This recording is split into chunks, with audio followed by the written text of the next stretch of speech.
করেছেন নবীজি, বান্দা কখন আল্লাহর নিকটবর্তী হয়ে যায়? নবীজি বলেছেন, বান্দা যখন সেজদা দেয় তখন আল্লাহর বান্দার মাঝে কোনো হিজাব থাকে না, একদম আল্লাহ পাকের নিকটবর্তী হয়ে যায় বান্দা যখন সেজদায় পড়ে যায়। সুতরাং নামাজ হচ্ছে নিকটবর্তী হওয়া, সালাত এটা হচ্ছে নিকটবর্তী হওয়া। নামাজ ফরজ হওয়ার কারণ হচ্ছে এই যে মানুষ আল্লাহর বান্দা বা গোলাম হিসেবে সৃষ্টি হয়েছে, তাই একমুখী হয়ে এর বন্দিগি করা এটা হচ্ছে তার স্বাভাবিক একটা প্রকৃতি।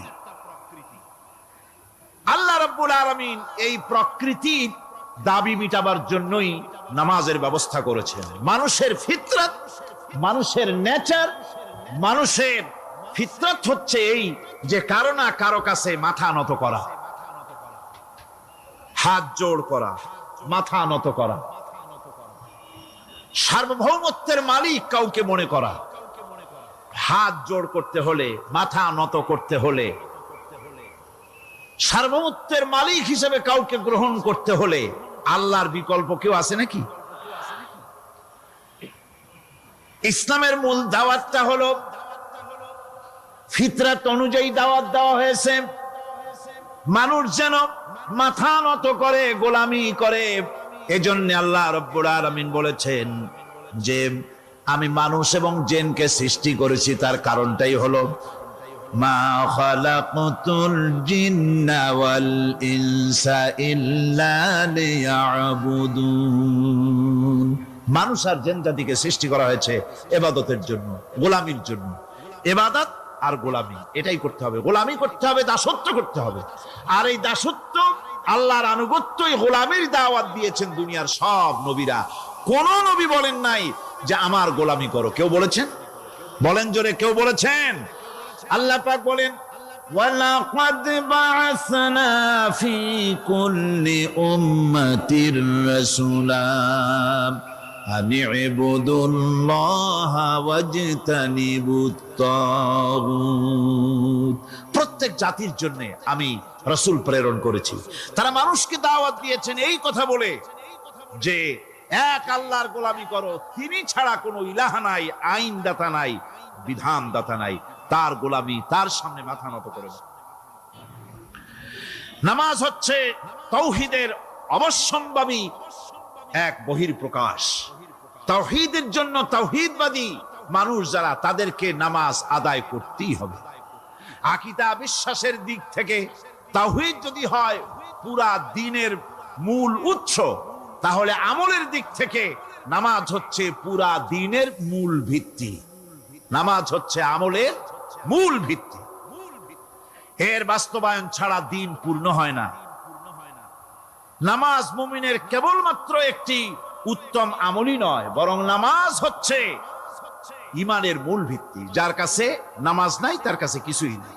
রাসূল করিম সাল্লাল্লাহু আলাইহি ওয়াসাল্লাম বলেছেন যে নামাজ যে ব্যক্তি পড়ে না, আল্লাহ পাকের সাথে তার কোনো সম্পর্ক বাকি থাকে না। সুতরাং এই নামাজটা হচ্ছে এই যে একমাত্র একাগ্র চিত্তে আদবের সাথে আল্লাহর সামনে রুজু হয়ে যাওয়া। কোরআনে কারীম বলছি মুনিবিনা ইলাইহি ওয়াত্তাকুহু ওয়া আকিমুস সালাতা ওয়া লা তাকুনু মিনাল মুশরিকিন। তোমরা আল্লাহর দিকে রুজু হয়ে যাও এবং তাকে ভয় করে অন্যায় কাজ থেকে বিরত থাকো, আর নামাজ কায়েম করো, মুশরিকদের অন্তর্ভুক্ত হয়ে যেও না। নামাজ কায়েম করা, নামাজের আদেশ কোরআনে কারীমের মধ্যে আল্লাহ পাক বহু জায়গায় করেছেন। ঈমানের পর নামাজই হচ্ছে সবচেয়ে বড় জরুরি। একজন মানুষ ঈমান আনলো, যেমন কালকে একজন ঈমান এনেছে, ঈমান আনার সাথে সাথে তার প্রথম কাজ কি বলুন? বলেন প্রথম কাজ কি?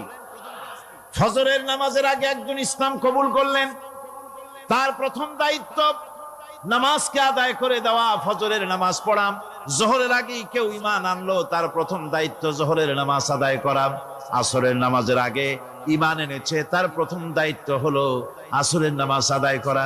তার মানে হলো ঈমান আনার পর একজন ইমানদারের প্রথম দায়িত্ব হচ্ছে নামাজ। গুরুত্বপূর্ণ বিষয়, খুব ভালো করে শুনতে হবে, ইয়াদ রাখতে হবে প্রত্যেকটি মুসলমানের। এই নামাজ কি জিনিস, কেমনে আদায় করতে হবে, আদায় না করলে কি হবে, গুরুত্বপূর্ণ এই কথাগুলি প্রত্যেকের স্মরণ রাখতে হবে। কিয়ামতের দিন মানুষ যে জাহান্নামে যাবে, জাহান্নামের জন্য, জাহান্নামে যে সব কারণে যাবে তার মধ্যে বড় কারণ কালকে বলেছিলাম, দেখি মনে আছে নাকি, বড় কারণ কয়টা? কয়টা? আলহামদুলিল্লাহ মনে আছে। আল্লাহ রাব্বুল আলামিন বলেন, ইয়াতাসাআলুনা আনিল মুজরিমিন, কিয়ামতের দিন অপরাধীদেরকে জিজ্ঞেস করা হবে, মা সালাকাকুম ফি সাকার, জাহান্নামে কেন আসছো? জবাবে তারা বলবে, ক্বালু লাম নাকু মিনাল মুসাল্লিনা ওয়া লাম নাকু নুতঈমুল মিসকিন, নামাজ পড়ি নাই আর এতিম মিসকিনদের খেতে দেই নাই, এই কারণেই জাহান্নামে এসেছি। কল নাউযুবিল্লাহ। নামাজ যারা পড়বে না জাহান্নামে যেতে হবে। কোথায় যেতে হবে? আকীদাগত দিক থেকে ঈমান হলো তাওহীদের স্বীকৃতি, আর আমলের দিক থেকে নামাজ হচ্ছে তাওহীদের বহিঃপ্রকাশ।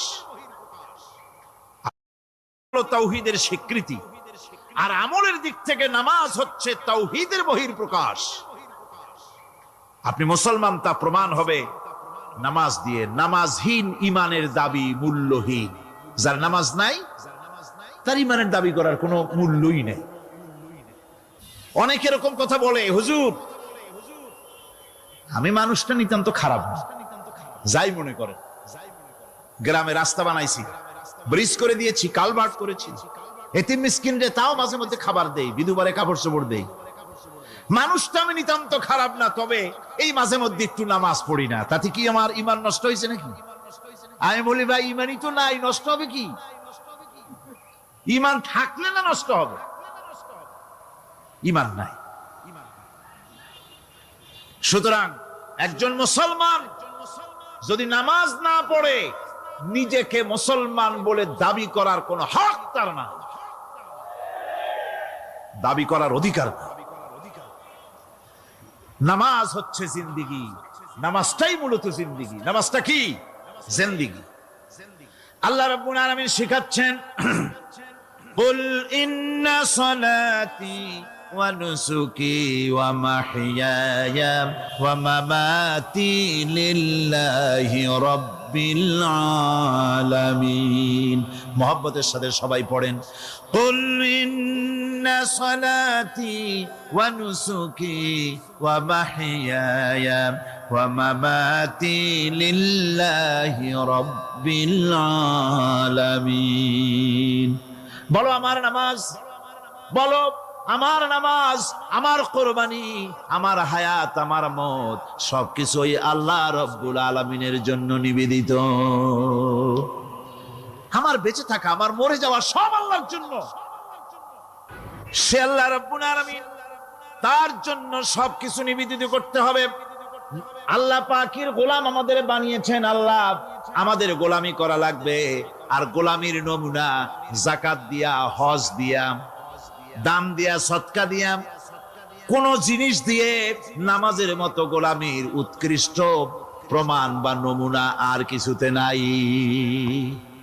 আমি যে গোলাম, তার উৎকৃষ্ট প্রমাণ হচ্ছে নামাজ। নামাজেই একটা মানুষ গোলামির অনুভূতিতে তাকে নিয়ে যায়।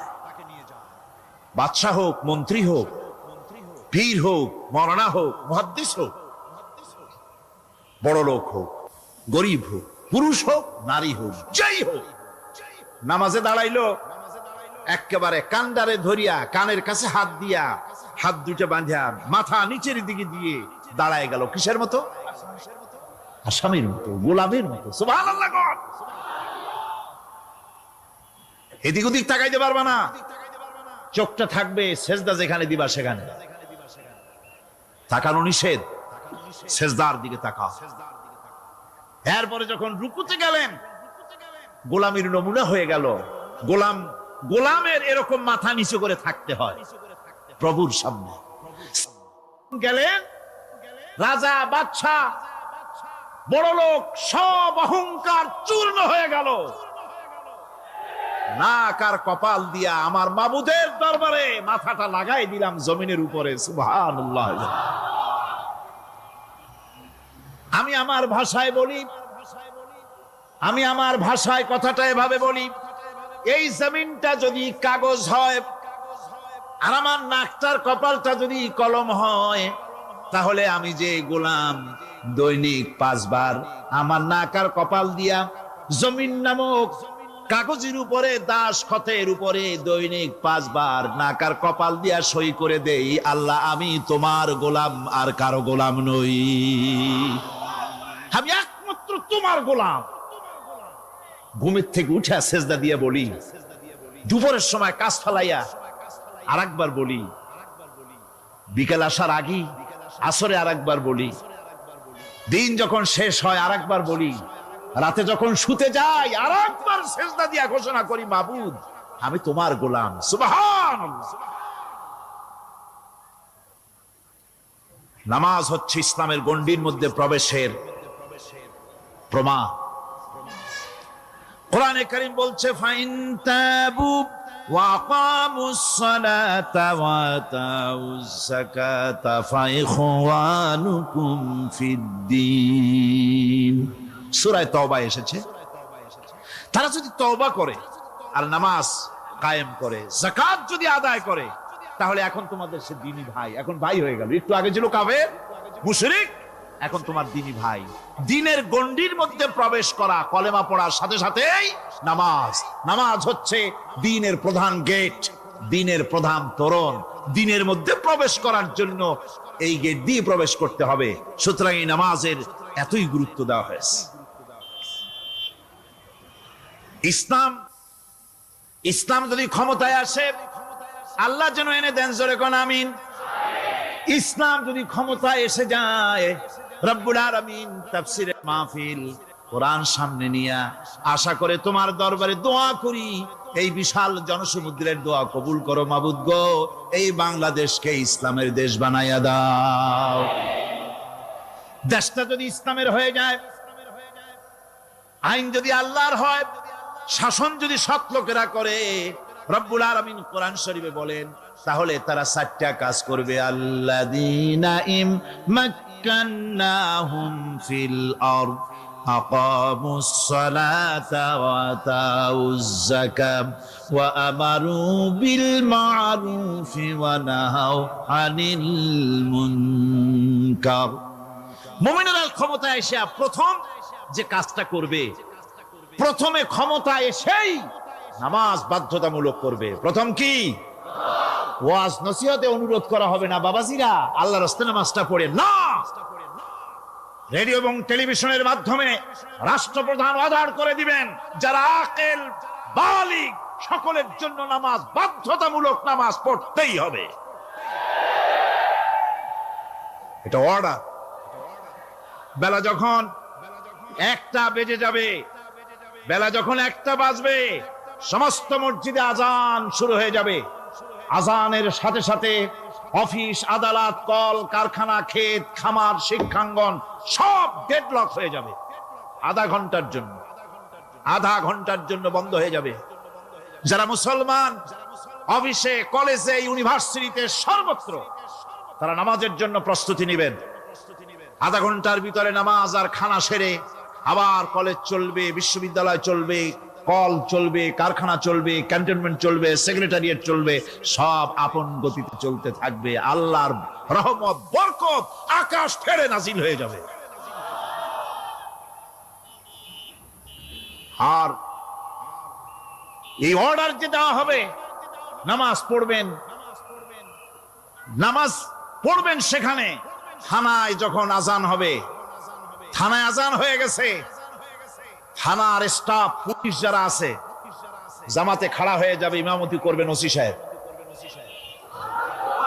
এসপির অফিসে এসপি সাহেব ইমামতি করবেন, ডিসি সাহেব তার অফিসে ইমামতি করবেন, মন্ত্রী সেক্রেটারিয়েট ইমামতি করবেন, প্রেসিডেন্ট বঙ্গভবন ইমামতি করবেন, বিশ্ববিদ্যালয়ের ভাইস চ্যান্সেলরের ইমামতিতে সে জায়গার মুসলমান ছাত্র ছাত্রী, শিক্ষক শিক্ষয়িত্রী এক জামাতে নামাজ আদায় করবে।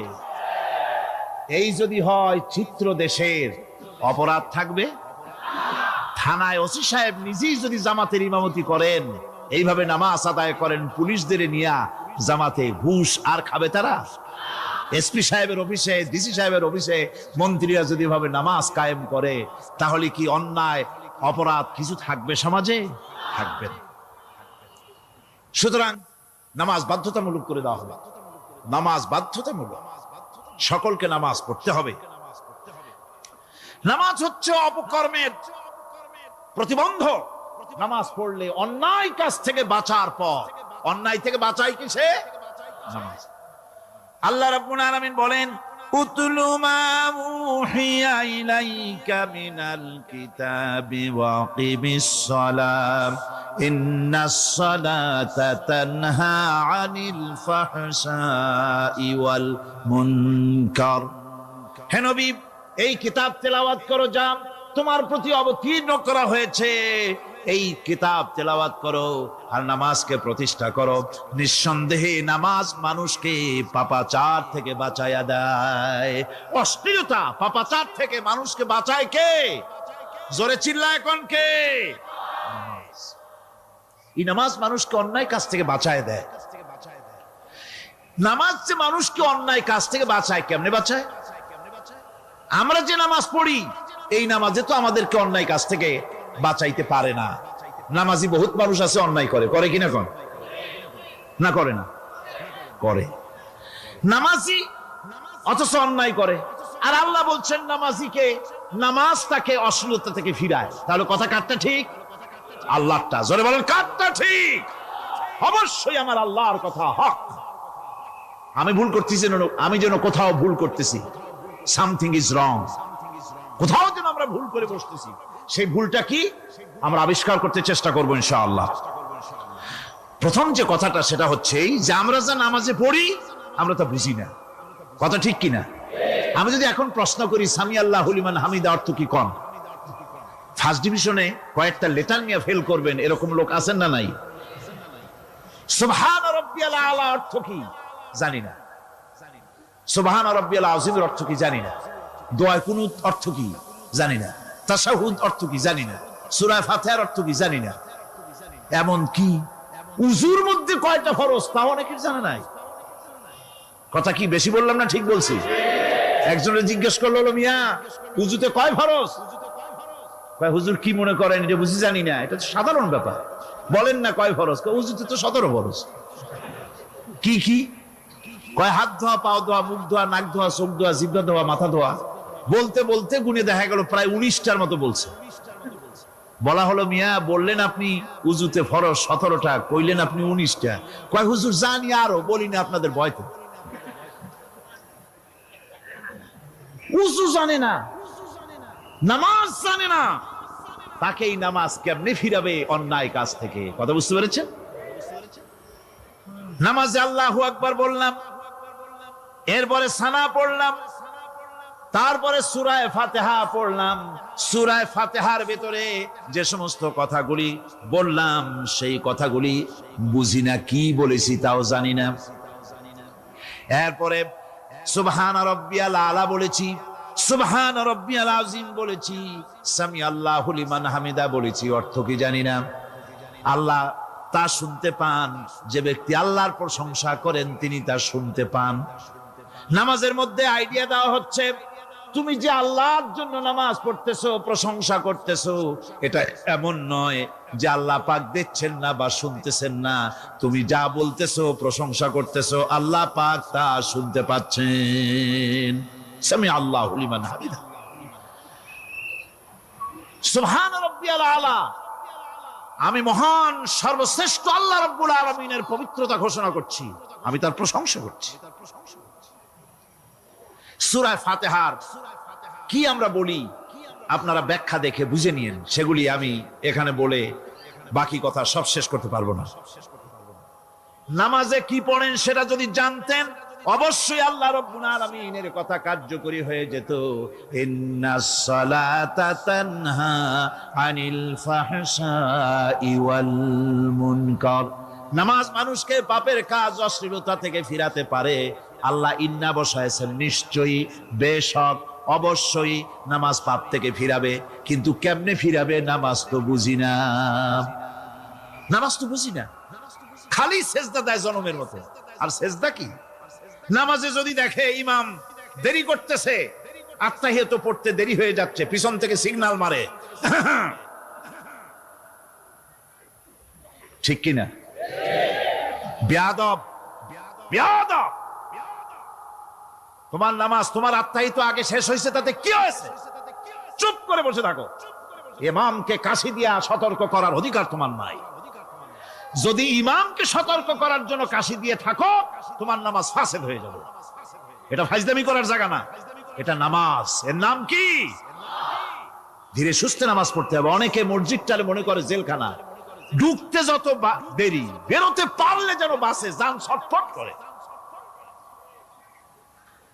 সিনেমার মধ্যে গিয়ে ঘন্টার পর ঘন্টা বসে থাকে, খারাপ লাগে না? মসজিদে কেরাত যদি একটু লম্বা পড়ে, পিছনে বসে খালি কি যে করে, মনে মনে বলতে থাকে যে ইমাম এমন কাঁচা ছাড়া ছাড়ি না। আর গান যখন শোনে, শুনতেই থাকে, কত মজা, ঘুম আসে না। নাউযুবিল্লাহ। সুতরাং নামাজে কি পড়েন সেটা আপনাকে বুঝতে হবে। সঠিকভাবে নামাজ পড়ার পরও যদি কোনো মানুষের সঠিকভাবে, ভালো করে শোনেন, সঠিকভাবে নামাজ পড়ার পরেও যদি কোনো মানুষ পাপের থেকে না ফেরে, তাহলে বুঝতে হবে একথা, পানি আর সাবান দিয়া কাপড় ধুলে কাপড়ের ময়লা যাবে, কিন্তু পানি আর সাবান দিয়া কয়লা জনমের মতো ধুইলেও কয়লার ময়লা যাবে না। কথা বুঝে আসছে? এর থেকে আর উত্তম দৃষ্টান্ত আমার কাছে নাই। নামাজ পড়ার পরেও যদি চরিত্র ভালো না হয়, বুঝতে হবে নামাজ হচ্ছে না, কাঙ্ক্ষিত মানের নামাজ আদায় হচ্ছে না। আল্লাহর নবী বলেছেন, যার নামাজ পাপ কাজ হতে ফিরাতে পারলো না, তার নামাজ নামাজি নয়। আবার শুনুন, রাসূল বলছেন, যার নামাজ তাকে পাপের কাজ থেকে ফিরাতে পারলো না, তার নামাজ নামাজ নয়।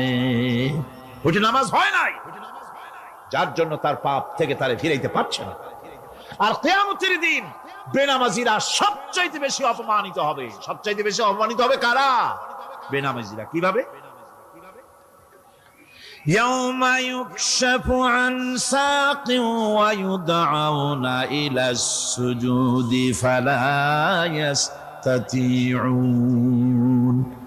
সেদিন কঠিন সময়, আল্লাহ রাব্বুল আলামিন লোকদেরকে সিজদা করার জন্য বলবেন, কিন্তু যারা বেনামাজি ছিল দুনিয়ায়, তারা সিজদা দিতে পারবে না। বলেন নাউযুবিল্লাহ। অবস্থাটা কি হবে? খাশিআতান আবসারুহুম তারহাকুহুম যিল্লাহ। তাদের দৃষ্টি নিচু হবে, লাঞ্ছনা এবং অপমান তাদের উপরে চেপে বসবে, সিজদা দিতে পারবে না। আল্লাহ আমাদেরকে ক্ষমা করুন। কিয়ামতের দিন হযরত আদম আলাইহিস সালাম থেকে শুরু করে পৃথিবীর সমস্ত মানুষের সামনে আল্লাহ রাব্বুল আলামিন সিজদা করার জন্য অর্ডার করবেন। যারা নাকি বেনামাজি, ওরা আল্লাহর দরবারে সেদিন সিজদা দিতে পারবে না, লাঞ্ছিত, অপমানিত হবে। জোরে কোন নাউযুবিল্লাহ।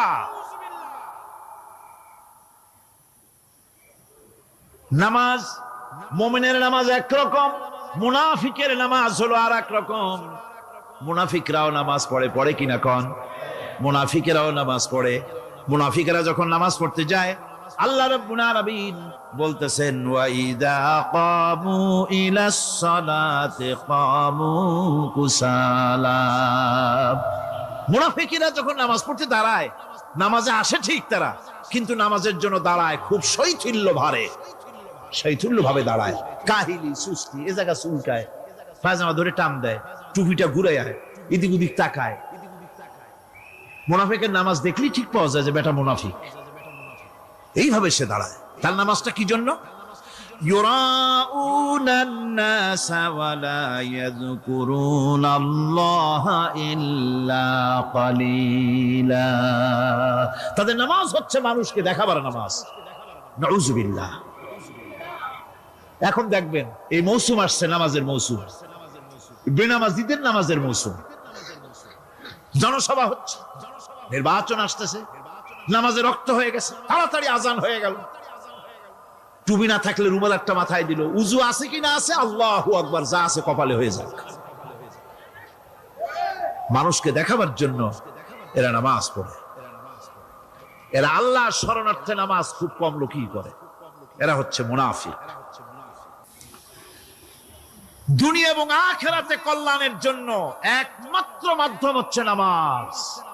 দুনিয়াও যদি কল্যাণ চাই, আখিরাতেও যদি কল্যাণ চাই, তাহলে এর জন্য কি করতে হবে? কি করতে হবে? আমার কথা নয়, আল্লাহ রাব্বুল আলামিনের কথা শুনুন। রব্বুল আলামিন বলেন, ক্বাদ আফলাহাল মুমিনুন আল্লাযীনা হুম ফি সালাতিহিম খাশিউন ওয়াল্লাযীনা হুম লিয-যাকাতি ফাঈলুন ওয়াল্লাযীনা হুম লিফুরুজিহিম হাফিজুন। নিশ্চিতভাবে সেই সব মুমিন কল্যাণ লাভ করবে, নিশ্চিতভাবে। তারা হচ্ছে ওই সব লোক যারা নিজেদের নামাজ ভীতি মিশ্রিত বিনয় ভাবে, ভীতি মিশ্রিত অবস্থায় বিনয়ের সাথে যারা নামাজ আদায় করে, যারা বেহুদা কাজ থেকে বিরত থাকে, যারা যাকাতের পন্থায় কর্মতৎপর হয়, আর যারা নিজের লজ্জাস্থানকে হেফাজত করে। এরপরে আল্লাহ পাক বলেন, ওয়াল্লাযীনা হুম লিআমানাতিহিম ওয়া আহদিহিম রাউন ওয়াল্লাযীনা আলা সালাওয়াতিহিম ইউহাফিজুন ওয়াল্লাযীনা আলা সালাতিহিম হাফিজুন। আর যারা তাদের আমানতকে পূর্ণ করে, আমানত এবং তাদের ওয়াদা চুক্তি পূর্ণ করে, এবং যারা নিজেদের নামাজ সমূহকে পূর্ণভাবে হক আদায় করে নামাজ পড়ে, নামাজের যারা হেফাজত করে, এরা কারা?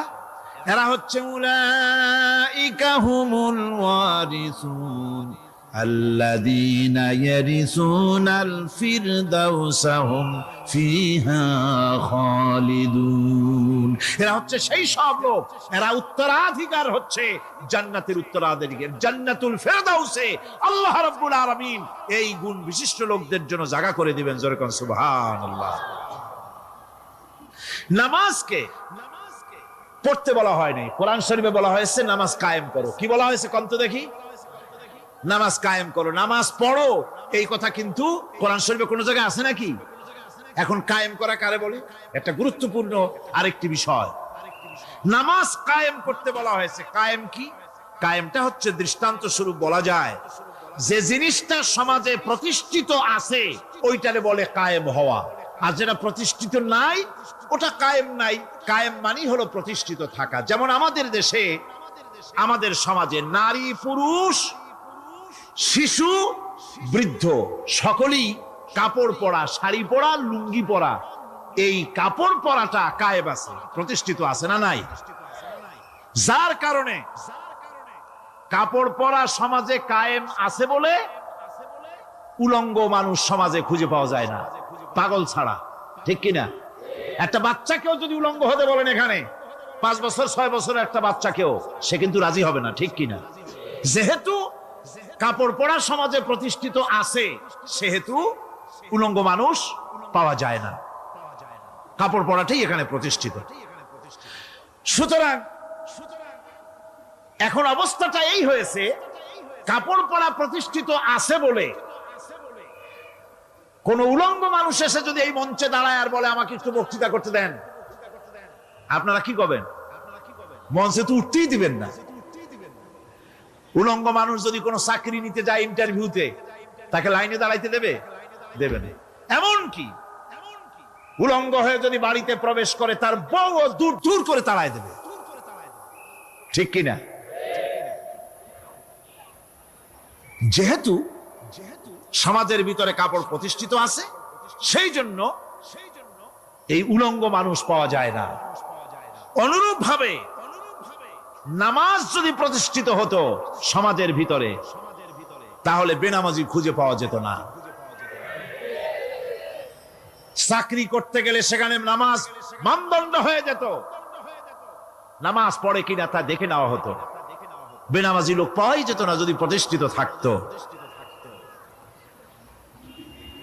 প্রথম প্রশ্নই হতো তুমি নামাজ পড়ো কিনা। ইলেকশনে যদি একজন উলঙ্গ মানুষ এসে দাঁড়ায়, ভাইরা এবার আমার বোতল মার্কা বাক্স, উলঙ্গ মানুষ এসে ভোটে দাঁড়াইছে, আপনারা ভোট দিবেন? দিবেন। ওইটা কাপড় প্রতিষ্ঠিত আছে বলে, লুঙ্গি প্রতিষ্ঠিত সমাজে আছে বলে উলঙ্গ মানুষকে আপনি ভোট দিবেন না। নামাজ যদি প্রতিষ্ঠিত থাকতো সমাজে, বেনামাজি মানুষ যদি এসে মঞ্চে দাঁড়ায়া যতই বলতো আমি ক্ষমতায় গেলে এই করব সেই করব, নামাজ প্রতিষ্ঠিত থাকলে পরে এই বেনামাজিরে কেউ ভোট দিত না। নামাজ যদি প্রতিষ্ঠিত থাকতো তাহলে অফিসের অফিসার তো দূরের কথা, বেনামাজি অফিসের ঝাড়ুদারের চাকরিও তার কিসমতে জুটত না যদি নামাজ প্রতিষ্ঠিত থাকতো। এর নাম হলো নামাজ কায়েম হওয়া। নামাজ কায়েম থাকলে এই অবস্থার সৃষ্টি হতো। এই জন্য আল্লাহ পাক বলেছেন নামাজকে কায়েম করতে হবে। নামাজ হবে সব ভালো কাজের মানদণ্ড। সমস্ত ভালো কাজের মানদণ্ড কি? নামাজ। নামাজ আমাদেরকে বড় রকমের শিক্ষা দেয়। কি শিক্ষা দেয়? নামাজ আমাদের শিখায় ঐক্য আর ভ্রাতৃত্ব। ভ্রাতৃত্বের আর ঐক্যের শিক্ষা দেয়। এক নেতার আনুগত্য করা শিখায়। জামাত যত বড় হোক, ইমাম হবে কয়জন? একজন ইমাম হবে। আর এই ইমাম মানে কি? নেতা। ইমাম মানে কি? নেতা নির্বাচন শিখায় নামাজে। নেতা নির্বাচন কে শিখায়? নামাজ শিখায়। বোঝেন খুব ভালো করে। কিভাবে? মনে করুন চট্টগ্রাম শাহী মসজিদে ইমাম প্রয়োজন। এখন সেই ইমাম নেওয়ার জন্য ইন্টারভিউ কল করা হলো, বিজ্ঞাপন দেওয়া হলো পত্রিকায়। অনেক আলেম আসলেন। ইন্টারভিউ বোর্ডে যারা বসলেন তারা ইন্টারভিউটা কিভাবে নেবেন? যার মাথার চুল লম্বা বেশি তার ইমামতি দেওয়া হবে, যার লুঙ্গিটা পায়ের গিরার তলে তারে দেওয়া হবে, যার মোষটা মুখের মধ্যে গিয়া ঢুকছে, হাসি দিলে বুঝাই যায় না হাসে না কান্দে, তারে দিবে। দাড়িগুলা কামাইছে তারে দেবে। সিগারেট খায় বা অবশ্য চট্টগ্রাম আর সিলেটে সিগারেটের ফতোয়া ভিন্ন রকম। বরিশালে আমি যেখানে জন্মগ্রহণ করেছি, আমার এলাকায় কোনো আলেম যদি সিগারেট খায়, মসজিদের ইমাম তো ভালো, মসজিদ ঝাড়ু দিতেও ঢুকতে দেবে না মসজিদে। এটা এই এলাকার এক রকমের কায়দা। আমি এটার ব্যাপারে কথা নাইবা বললাম। তো আপনারা খুঁজে দেখবেন সে সিনেমা দেখে নাকি, মিথ্যা কথা বলে নাকি, বউ পর্দায় থাকে নাকি। এগুলি মাইক্রোস্কোপ যন্ত্র দিয়ে ইমামের মাথা থেকে পা পর্যন্ত দেখবেন কিনা কন? আচ্ছা এবার কোন তো দেখি এই ইমাম সাহেব ইমামতি করবে কতজন লোকের? 500, 1000। শাহী মসজিদে ধরেন 5000 লোক হইল। 5000 লোক, 5000 লোকের ইমাম নির্বাচনের সময় পা থেকে শুরু করে মাথা পর্যন্ত দেখেন, এমনকি বউ পর্যন্ত। বৌমনি আনিয়ে দেখেন না, পর্দায় থাকে কিনা এইটা আপনারা দেখেন, ঠিক কিনা? এ খবরটা নেন। 5000 লোকের একটা ইমাম বানাতে গিয়ে মাইক্রোস্কোপ যন্ত্র দিয়ে দেখেন মোষ কেমন, দাড়ি কেমন, চুল কেমন, পাও কেমন, হাত কেমন, হাতে নখ লম্বা কিনা, দাঁতে ছাতা কিনা, বউ পর্দায় থাকে কিনা, মিথ্যা কথা কয় কিনা, এত দেখেন। আর যখন নির্বাচন আসে তখন 2.5 থেকে 3 লক্ষ মানুষের জন্য একজন এমপি নির্বাচিত হয়। সেই ইমামকে বাছাই করার জন্য নামাজ পড়ে কিনা, জিনাকার কিনা, মদখোর কিনা, সুদখোর কিনা, ঘুষখোর কিনা, বদমাশ কিনা বাছাই করা হয় না।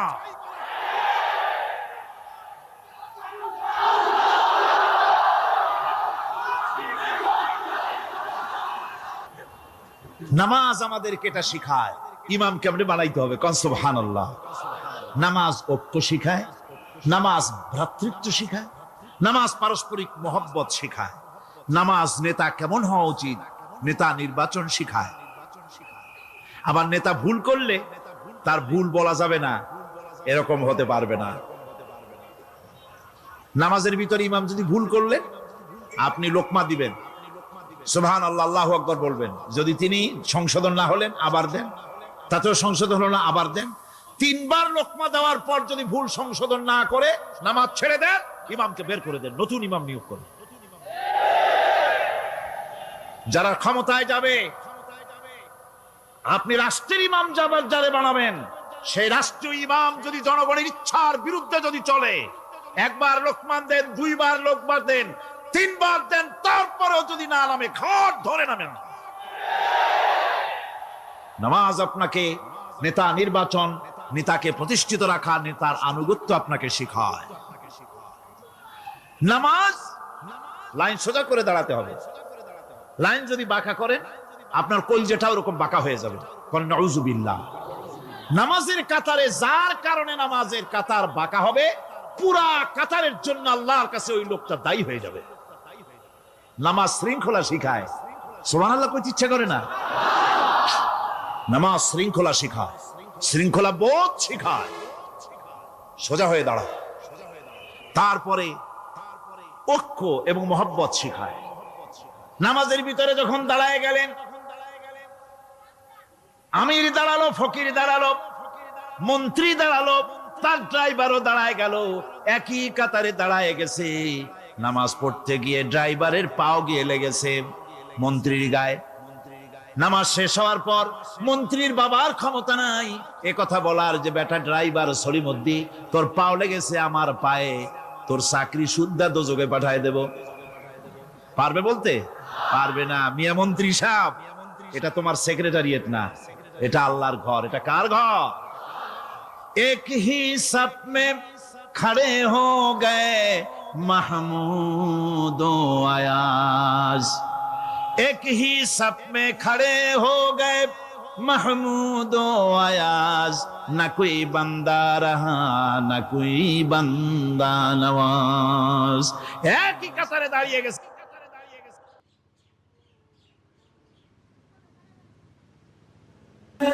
কোরআনে কারীমের মধ্যে আল্লাহ পাক এই পৃথিবীর বুকে যারা আরামের টাটকা সুখগুলি, আরামগুলি যারা বর্জন করে আল্লাহ রাব্বুল আলামিনকে বিশ্বাস করে যারা জীবন পরিচালনা করেছে, আল্লাহ পাক তাদের জন্য জান্নাত রেখেছেন এবং তাদের জন্য বলছেন, সাবিকু ইলা মাগফিরাতিম মির রাব্বিকুম ওয়া জান্নাতিন আরদুহা কাআরদিস সামাই ওয়াল আরদ উইদ্দাত লিল্লাযীনা আমানু বিল্লাহি ওয়া রাসূলিহি।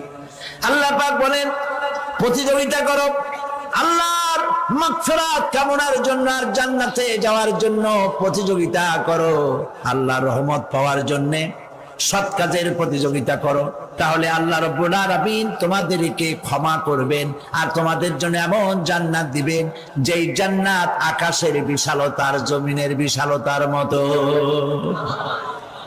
এই বিরাট জান্নাত তোমাদেরকে দিবেন। এই জান্নাত চিরস্থায়ী সুখ এবং শান্তি জায়গা হবে। মাসালুল জান্নাতিল্লাতী উইদাল মুত্তাকুন ফিহা আনহারুম মিন মাইন গায়রি আসিনিন ওয়া আনহারুম মিন লাবানিন লাম ইয়াতাগায়্যার তা'আমুহু। আল্লাহ পাক বলছেন, জান্নাত আল্লাহ পাক ওয়াদা করেছেন মুত্তাকীদের জন্য। আল্লাহ পাক জান্নাত দিবেন, যে জান্নাতের ভিতরে রয়েছে মধুর প্রস্রবণ, রয়েছে দুধের প্রস্রবণ, রয়েছে সেখানে স্বচ্ছ পানীয় পানির প্রস্রবণ রয়েছে। এই সুন্দর জান্নাত, ঝর্ণা ধারা আল্লাহ পাক সৃষ্টি করেছেন, বাগ বাগিচা দিয়ে ভরে রেখেছেন জান্নাত। সেই জান্নাতে জান্নাত হবে এয়ার কন্ডিশন, রোদ্রের তাপ হবে না সেখানে, রোদ্রের খরতাপ হবে না সেখানে, ঠান্ডার প্রচন্ডতা থাকবে না। কিরকম হবে জায়গাটা? আল্লাহ পাক বলছেন, মুত্তাকিনা আলাল আরাইকি লা ইয়ারাউনা ফিহা শামসান ওয়ালা জামহারিরা ওয়া দানিয়াতান আলাইহিম যিলালুহা ওয়া দুল্লিলাত কুতুফুহা তাযলিলা। আল্লাহ পাক এমন জান্নাত রেখেছেন, সেই আল্লাহ পাক সেই জান্নাতের ভিতরে জান্নাতীরা ঠেস লাগায়া মুখোমুখি অবস্থায় তারা সেখানে বসবে। আর জান্নাতীদের মনের মধ্যে কোনো দুঃখ থাকবে না, পেরেশানি থাকবে না। পৃথিবীতে মানুষের দুঃখ থাকে, পেরেশানি থাকে, সেখানে কোনো দুঃখ আর পেরেশানি থাকবে না। সেই জায়গাটা হবে শীতাতপ নিয়ন্ত্রিত, না শীত না গরম, চির বসন্ত বিরাজ করবে। জান্নাতীরা সেখানে থাকবে।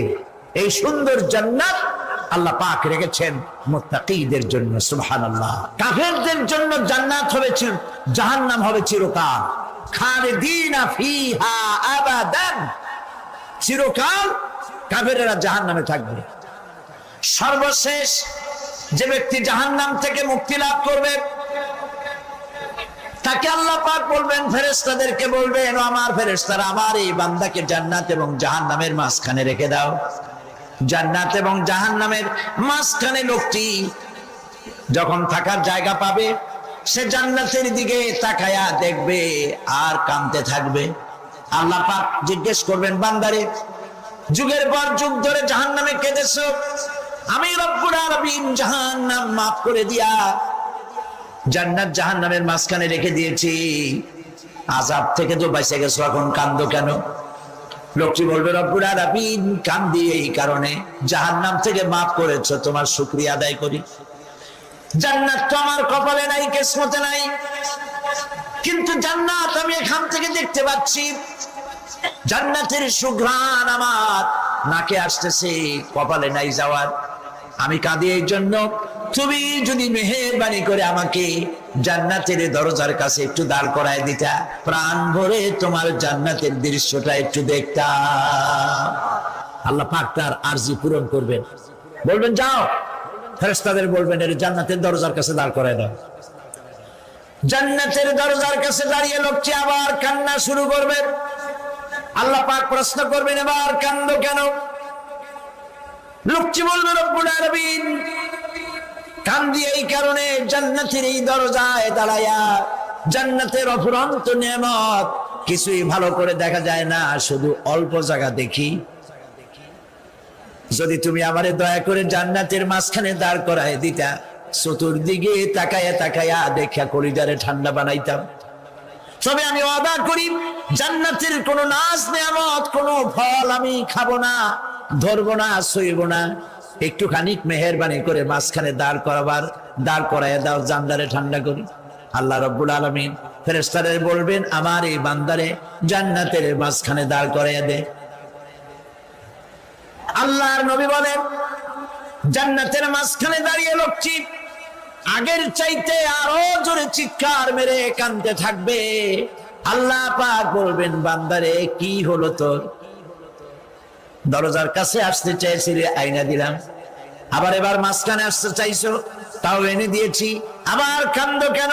লোকটি বলবে, রব্বুল আলামিন এবার কান্দি এই জন্যে, তুমি যখন দয়া করে একটিবার জান্নাতের মাঝখানে এনে আমাকে দাঁড় করায় দিয়েছো, তুমি রহমান রহিম গফুরুর রহিম, এই জান্নাত থেকে আমারে আর বাইর করে দিও না। আল্লাহ রাব্বুল আলামিন বলবেন, ও আমার বান্দারে, আমার এই জান্নাত তোর খুব পছন্দ হয়েছে নাকি? লোকটি বলবে, রব্বুল আলামিন কলিজা ঠান্ডা হয়ে গেছে, ভাবতেও পারি না এই জান্নাত এত সুন্দর। আল্লাহ পাক বলবেন, বান্দারে এরকম একটি নয়, দুইটা নয়, তোর জন্য আমি 10টা জান্নাত এরকম রিজার্ভ করে রাখছি। সুবহানাল্লাহ। আল্লাহ পাককে ভয় করে পৃথিবীর সমস্ত পাপ থেকে যারা নিজেকে রক্ষা করবে, আল্লাহ তাদের জন্য এই জান্নাত রেখে দিয়েছেন। সুবহানাল্লাহ। সেই জান্নাতের রিসিপশন আপনারা আন্দাজ করতে পারবেন না, রিসিপশন কারে কয়। কি এর প্রধানমন্ত্রী আর প্রেসিডেন্ট, 4-5টা পুলিশ আর আর্মি আসে একটা ফট করে সেলুট মারলো, বাস শেষ হয়ে গেল, এরকম না। জান্নাতীদেরকে রিসিপশন দেওয়া হবে।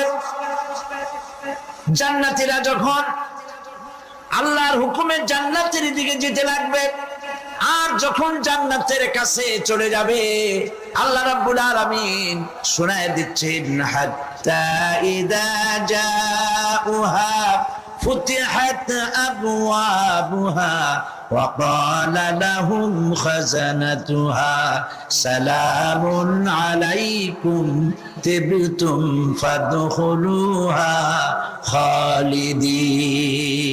সুবহানাল্লাহ। জান্নাতীরা যখন জান্নাতে প্রবেশ করার দরজার মুখোমুখি হবে, দ্বার রক্ষীগণ তখন বলবে সালামুন আলাইকুম, আল্লাহর শান্তি তোমাদের উপরে বর্ষিত হোক। সুবহানাল্লাহ। দুনিয়ার চাক্কা চাক্কা সুখগুলি দুই পা দিয়ে ছেড়ে দিয়েছো, চাক্কা সুখগুলি গ্রহণ করো নাই, হারাম খাও নাই, আল্লাহর দ্বীন কায়েমের জন্য রক্ত দিয়েছো, জীবন দিয়েছো, কষ্ট করেছো, আল্লাহকে ভয় করেছো। আমাদের সালাম গ্রহণ করো, জান্নাতের মধ্যে ঢুকে যাও চিরকালের জন্য। সুবহানাল্লাহ। আর বাইর হওয়া লাগবে না, চিরকাল এই জান্নাতের মধ্যে তোমরা বসবাস করতে পারবে, আল্লাহ রাব্বুল আলামিনের ফেরেশতারা বলে দিবেন। জান্নাতের মধ্যে আল্লাহ পাক হুরদের সঙ্গে জান্নাতীদের বিয়ের ব্যবস্থা করে দিবেন। কোরআনে কারিমে আল্লাহ পাক বলেন মুত্তাকিইনা আলা সুরুরিম মাসফুফাতিন ওয়া যাওয়াজনাহুম বিহুরিন ঈন। সামনাসামনি ভাবে সাজানো সারি সারি আসন সমূহের উপর তারা ঠেস লাগায় বসে থাকবে, আর আল্লাহ রাব্বুল আলামিন হুরদের সাথে জান্নাতীদের বিয়ের ব্যবস্থা করে দিবেন। যেসব হুরের সঙ্গে বিয়ে হবে তাদের আল্লাহ পাক বিবরণ দিচ্ছেন কি রকম হবে তারা। লাম ইয়াতমিসহুন্না ইনসুন ওয়ালা জান। এর পূর্বে জিন এবং ইনসান এদেরকে কেউ স্পর্শ করে না। কিরকম তারা? কাআন্নাহুন্নাল ইয়াকুতু ওয়াল মারজান। যেমন ঝিনুকের ভিতরে মণিমুক্তা থাকে, এইভাবে আল্লাহ পাক তাদেরকে পবিত্র করে রেখে দিয়েছেন। আমার প্রিয় ভাইরা, আল্লাহ রাব্বুল আলামিন কোরআনে কারীমের ভিতরে বলেছেন ফাবিআইয়ি আলা'i রাব্বিকুমা তুকাযযিবান। জান্নাত দান করে আল্লাহ পাক এবার জান্নাতীদেরকে সম্বোধন করে বলবেন ইয়া ইবাদি লা খাউফুন আলাইকুমুল ইয়াওমা ওয়ালা আনতুম তাহজানুন। হে আমার বান্দারা, লা খাউফুন আলাইকুমুল ইয়াওম, আজ আর কোনো ভয় নাই। সুবহানাল্লাহ, সুবহানাল্লাহ। আজ আর কোনো ভয় নাই, কোনো চিন্তাও নাই, আরামে এই জান্নাতের মধ্যে বসবাস করো। এরপরে আল্লাহ পাক জিজ্ঞেস করবেন ও আমার জান্নাতীরা, আমি যেসব ওয়াদা করছিলাম আমার ওয়াদা মোতাবেক সমস্ত নিয়ামত পেয়েছো? তারা বলবে হ্যাঁ পেয়েছি, সব নিয়ামত আপনার ওয়াদা মোতাবেক সব পেয়েছি। আল্লাহ রাব্বুল আলামিন বলবেন সব পাও নাই, ওয়ালাদাইনা মাজিদ, আমার কাছে আরো বেশি আছে। সুবহানাল্লাহ, আমার কাছে আরো বেশি আছে। জান্নাতীরা বুঝবে না সে আরো বেশিটা কি, এর থেকে আর বেশি কি। প্রিয় ভাই সব, নবী করিম সাল্লাল্লাহু আলাইহি সাল্লাম বলেছেন জান্নাতের সুখ আর শান্তি কোন চোখ নাই যা দেখেছে, যা কোন অন্তঃকরণ নাই যা কল্পনা করতে পেরেছে। এই জান্নাত মুত্তাকিদের জন্য আল্লাহ রাখছেন। সুবহানাল্লাহ। জান্নাতীরা ভাবতেও পারবে না সেই নিয়ামতগুলি কি। প্রিয় ভাই সব, সেই মুহূর্তে আল্লাহর নবী মুহাম্মদুর রাসূলুল্লাহ সাল্লাল্লাহু আলাইহি ওয়াসাল্লাম বলবেন রব্বুল আলামিন, আমার উম্মতেরা জান্নাতীরা বুঝতে পারে নাই আপনার কাছে কি নিয়ামত আরো বেশি আছে। আমার এই উম্মতেরা জান্নাতীরা আপনার ওয়াদা মোতাবেক সব পেয়েছে, কিন্তু একটি জিনিস এখনো তাদের কিসমতে হয় নাই। সেই জিনিসটা হলো যারা তার রবকে না দেখে শুধু কোরআন আর হাদিসের কথা শুনে আরবের ঘুম হারাম করে তাহাজ্জুদের নামাজ আদায় করেছিল, চোখের পানি ফেলেছিল। যারা জান্নাত দেখে নাই, জাহান্নাম দেখে নাই, আপনাকে ভয় করে যারা জীবন পরিচালনা করেছিল, যারা আপনাকে দেখে নাই, না দেখে শুধু কোরআন হাদিস বিশ্বাস করে যারা অকাতরে নিজেদের জীবন বিলায় দিয়েছিল, এই জান্নাতীরা এখন পর্যন্ত তার রবকে দেখতে পারে নাই। আল্লাহ রাব্বুল আলামিন তার সামনে থেকে 70,000 পর্দা সরে যাবে। আল্লাহ পাক বান্দাদের আরজি পুরা করার জন্য জান্নাতীদের সামনে তিনি জালোয়া ফরজ হবে। কোরআন শরীফের ভিতরে আল্লাহ পাক বলেন, জান্নাতীরা তারা আল্লাহর দিকে, জান্নাতীরা তার রবের দিকে তাকিয়ে থাকবে, আর রব তার বান্দাদের দিকে তাকায়া থাকবে। প্রাণ ভরে জান্নাতীরা রবকে দেখবে, সুবহানাল্লাহ, আল্লাহ পাককে দেখবে। প্রাণ খুলে আজ দোয়া করি রব্বুল আলামিন, জান্নাতের যেই পরিবেশে, যেই জায়গায় তুমি দয়া করে তোমার গোলামদেরকে তুমি নিজেই দর্শন দিবে, দেখা দিবে। মনিব গো, ও আমাদের রব, আজ এই বিশাল জনসমুদ্র নিয়ে তোমার দরবারে আবেগ ভরা কণ্ঠে বলি, যে অনুষ্ঠানটি তুমি এমন মুবারক অনুষ্ঠান করবে যেখানে তুমি জান্নাতীদেরকে দেখা দিবে, ওই জান্নাতের কোনো একটি, ওই অনুষ্ঠানের কোনো একটি কোনায় কানায় আমাদেরকেও দাঁড় করাইয়া দেখান তুমি।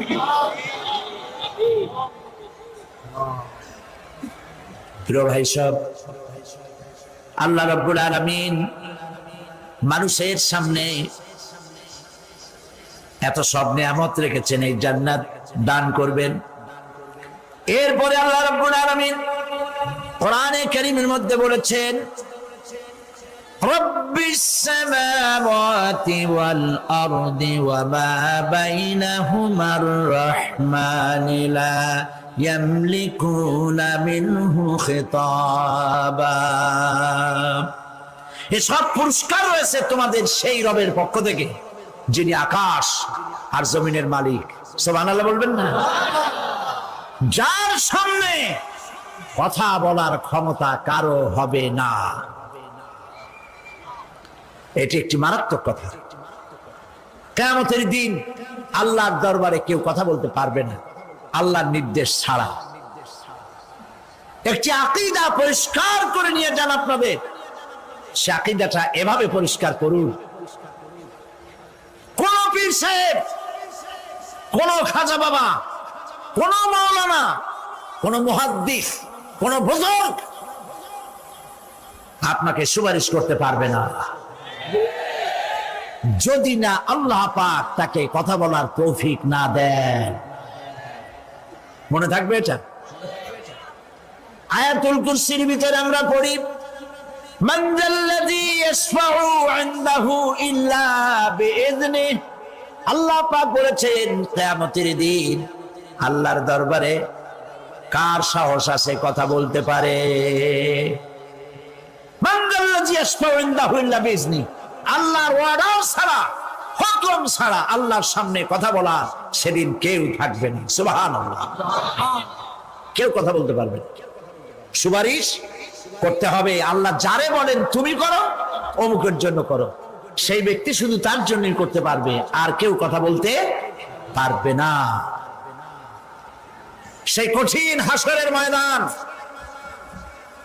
যেদিন শুধুমাত্র আল্লাহ পাক কথা বলবেন, আর যারে বলতে বলবেন সেই কেবলমাত্র বলতে পারবে।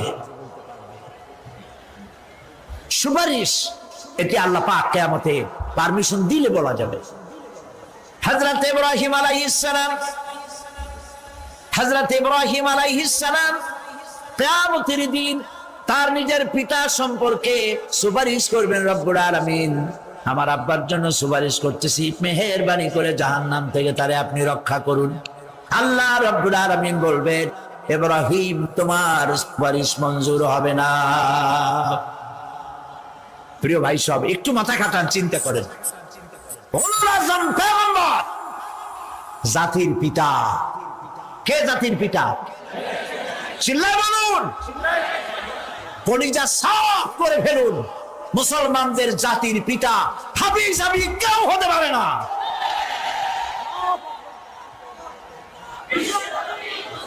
মিল্লাতা আবিকুম ইব্রাহিম,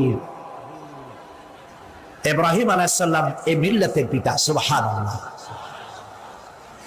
হযরত ইব্রাহিম আলাইহিস সালাম কিয়ামতের দিন বলবেন, আল্লাহ আমার আব্বার জন্য সুপারিশ করছি। আল্লাহ পাক বলবেন মঞ্জুর হবে না। আসর তোমার পিতা হতে পারে, কিন্তু আমার খলিলকে আগুনে ফেলার জন্য নমরুদকে সে সহযোগিতা করেছে, আমি তোমার পিতাকে ক্ষমা করব না। নবী করিম সাল্লাল্লাহু আলাইহি সাল্লামকে সাহাবায়ে কেরাম জিজ্ঞেস করেছেন, হে রাসূল, আপনার আব্বা এবং আম্মার অবস্থা কি হবে?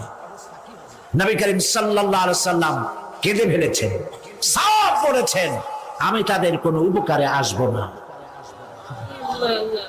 আল্লাহু আকবার। আপনি মনে করছেন নাকি যে ইয়া নবী সালাম আলাইকা বলি অমনি নবী সুপারিশ পাবেন? এত সহজ। কতগুলো রসগোল্লা খাইলেন আর বড় একটা মিছিল করলেন আর অমনি চলে যাবেন? পৃথিবীর সব মানুষ, সাহাবায়ে কেরাম বাদ দেন, পৃথিবীর সমস্ত মানুষ একত্রিত হয়ে আবু তালেব রাসূলুল্লাহকে যে ভালোবেসেছেন, ওর 1000 ভাগের 1 ভাগও সারা দুনিয়ার মানুষ রাসূলুল্লাহকে ভালোবাসতে পারবে? পারবে? নিজের ছেলে আলীকে, আলী রাদিয়াল্লাহু তাআলা আনহুকে আলাদা বিছানায় শোয়াইয়া, ছোট্ট মানুষ হযরত আলী আলাদা জায়গায় রাখিয়া মুহাম্মদুর রাসূলুল্লাহ সাল্লাল্লাহু আলাইহি ওয়াসাল্লাম এতিম মানুষ তার কলিজার সাথে বুকের মধ্যে আশ্রয় দিয়ে আগলে রেখেছেন বুক ভরে। সেই আবু তালেব মৃত্যুর সময় নবী করিম সাল্লাল্লাহু আলাইহি ওয়াসাল্লাম বলেছিলেন, চাচা একটি বার আমার কানে তাওহীদের কালেমা শোনায় দেন। আবু তালেব তার কিসমতে ছিল না কালেমা। মরে যাওয়ার পর একজন সাহাবী বলেছিলেন, ইয়া রাসূলুল্লাহ, মৃত্যুর সময় আবু তালেবের মুখ আমি নড়তে দেখেছি, তিনি কালেমা পড়েছেন সম্ভবত। রাসূলুল্লাহ সাফ বলেছেন, আমি শুনি নাই।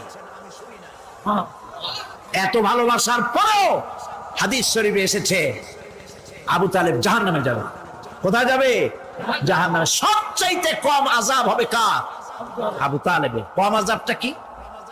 হাদিস শরীফে এসেছে কম আযাব হলো জাহান্নামের আগুন দিয়ে এক জোড়া জুতা তৈরি করে আবু তালেবের পায়ে পরিয়ে দেওয়া হবে। সেই জাহান্নামের আগুনের তৈরি করা জুতার তাপে আবু তালেবের মাথার ঘিলুগুলো টকবক করে বউ পড়তে লাগবে। এত ভালোবেসে যদি কিয়ামতে উপায় না হয়, আপনি ইয়া নবী সালাম আলাইকা, ইয়া রাসূল সালাম আলাইকা, আর কতগুলো জিলাপি খাইলেন, বড় একটা মিছিল করলেন। প্রিয় ভাই সব, এইসব বেদাত ছাড়ুন, এগুলি সুস্পষ্ট বিদআত। রাসূলুল্লাহকে ভালোবাসবেন, সাহাবীরা যেভাবে ভালোবেসেছেন ওইভাবে ভালোবাসবেন। আল্লাহ রাব্বুল আলামিন বলেন, যালিকাল ইয়াউমুল হক ফামান শাআ আত্তাখাযা ইলা রাব্বিহি মাআবা। এই দিনটি অবশ্যই আসবে, সেদিনটি নিশ্চিতভাবে আসবে। আর এখন যার ইচ্ছা সে তার রবের দিকে অগ্রসর হোক।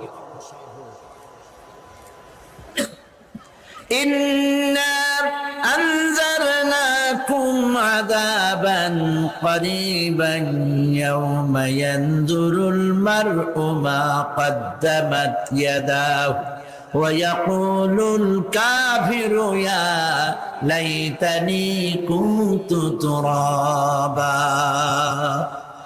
ইন্না আনজারনাকুম আযাবান করিবা, খুব নিকটবর্তী একটি আযাব সম্পর্কে আমি তোমাদেরকে সতর্ক করে দিলাম। কে বলতেছেন? আল্লাহ পাক। লক্ষ্য করুন আল্লাহ কি বলছেন, খুব নিকটবর্তী একটি কঠিন শাস্তি, আযাব অর্থাৎ কিয়ামত, এ সম্পর্কে আমি তোমাদেরকে সতর্ক করে দিলাম। ইয়াউমা ইয়ানজুরুল মার'উ মা কদ্দামাত ইয়াদা, সেদিন প্রত্যেকটি লোক যা সে পাঠিয়ে দিয়েছিল এখানে, অর্থাৎ যা করেছিল সেগুলি সে দেখতে পাবে। আর তখন ويقول الكافر يا ليتني كنت ترابا